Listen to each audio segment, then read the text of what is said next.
Hi tears, நீங்கள் பார்த்துட்டு இருக்குது ஆண்ட்ரோஸ் கௌசி லைஃப் ஸ்டைல். நம்ம சேனலில் சப்ஸ்கிரைப் பண்ணாமல் வீடியோ பார்த்துட்டு இருக்கோங்க. சப்ஸ்கிரைப் பண்ணிவிட்டு வீடியோ பாருங்கள். நம்ம இந்த வீடியோவில் என்ன பார்க்க போகிறோம் அப்படின்னு பார்த்தீங்கன்னா, மாதாவோட கொடியேற்றமும் விநாயகர் சதுர்த்தி ஊர்வலமும் ஒரே நாளில் தான் வந்தது. ஃபஸ்ட்டு நாங்கள் மாதாவோட கொடியேற்றத்தை பார்க்க போயிட்டோங்க. மாதாவுக்கு நாங்கள் போகிறதுக்குள்ளே கொடியேற்றி முடிச்சிட்டாங்க.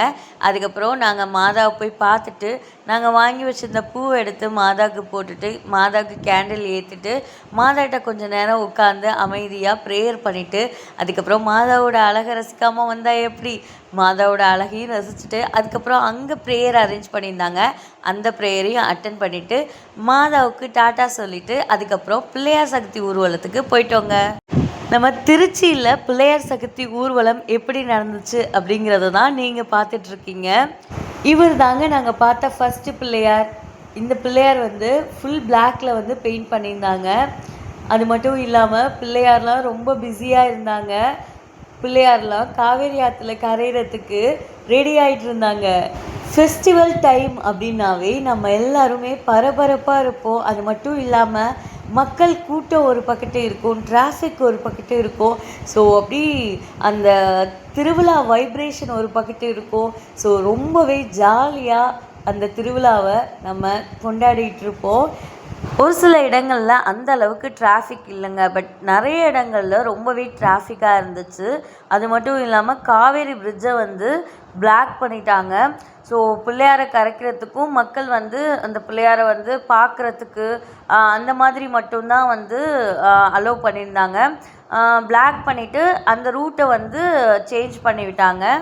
எனக்கு பிள்ளையாரை பார்க்குறப்போ அப்படியே மக்கள் எல்லாத்துக்குமே ஹாய் சொல்லிவிட்டு அதுக்கப்புறம் எல்லாருக்கும் ப்ளெஸ் பண்ணிவிட்டு அப்படியே பிள்ளையார் நகர்ந்து வர மாதிரி தாங்க இருந்துச்சு. இத்தனை பிள்ளையாரில் எந்த பிள்ளையார் அழகு அப்படின்னு என்கிட்ட கேட்டால் நான் பிள்ளையார்னாலே அழகு தானே அப்படி தான் சொல்லுவேன். ஏன்னா ஸ்பெசிஃபிக்காக இந்த பிள்ளையார் தான் அழகாக இருக்கார் அப்படிங்கிற மாதிரி சொல்லவே முடியாது. ஏன்னா ஒவ்வொரு பிள்ளையாருமே தனிப்பட்ட விதத்தில் அவ்வளோ க்யூட்டாக தான் இருந்தாங்க. நம்ம மற்ற டைமில் டிராஃபிக்கில் போகிறது நமக்கு கொஞ்சம் இரிட்டேட்டிங்காக இருக்குங்க. ஆனால் இந்த பிள்ளையார் சதுர்த்தி ஊர்வலத்தில் போகிறது அப்படியே இந்த பிள்ளையாரையும் பார்த்துக்கிட்டு ஒவ்வொரு பிள்ளையாரும் அழகாக அப்படியே மெதுவாக நகர்ந்து அப்படி போகிறது, நம்மளும் அந்த பிள்ளையாருக்குடைய கொஞ்சம் கொஞ்சமாக மெதுவாக அந்த பிள்ளையார் போக போக மெதுவாக நகர்ந்து போகிறது. ஸோ இதெல்லாம் ரொம்பவே சூப்பராக இருக்கும். இந்த டிராஃபிக் நமக்கு ரொம்பவே பிடிக்கும். பிள்ளையாரை அழகாக டெக்கரேட் பண்ணியிருக்கிறது, அவருக்கு பூ போடுறது, மாலை போடுறது, அதுக்கப்புறம் ஒவ்வொரு வீட்டுங்கள்லேயும் சாமி கும்பிட்டு அந்த பிள்ளையாரை இந்த பெரிய பிள்ளையார் கூட வச்சு சேர்த்து ஆற்றுல போடுறதுக்கு மக்கள் அனுப்பி விடுவாங்க. எவ்வளோதான் கஷ்டங்கள் நம்ம மனசில் இருந்தாலும் அதெல்லாம் பற்றி கொஞ்சம் கூட ஒரி பண்ணிக்காமல் இந்த மாதிரி ஃபெஸ்டிவல் டைமில் ரொம்பவே ஹாப்பியாக என்ஜாய் பண்ணிவிட்டு இந்த ஃபெஸ்டிவலை ரொம்பவே ஜாலியாக செலிப்ரேட் பண்ணுறது அப்படிங்கிறது நம்ம எல்லாருக்குமே ரொம்பவே பிடிச்சதாக தான் இருக்கும். கண்டிப்பாக நம்ம எல்லாருமே சந்தோஷமாக செலிப்ரேட் பண்ணிவிட்டு எப்போவுமே சந்தோஷமாக இருக்கணும் அப்படின்னு சொல்லிட்டு நானும் விநாயகர்கிட்டையும் மாதா கிட்டையும் ப்ரேயர் பண்ணிக்கிறேன். இந்த வீடியோ பிடிச்சிருந்துச்சுன்னா இந்த வீடியோக்கு ஒரு லைக் பண்ணிடுங்க. இவ்வளோ நேரம் உங்களோட டைமை ஸ்பெண்ட் பண்ணி எங்களோட வீடியோ பார்த்தா அன்பு உள்ளங்களுக்கு நன்றி.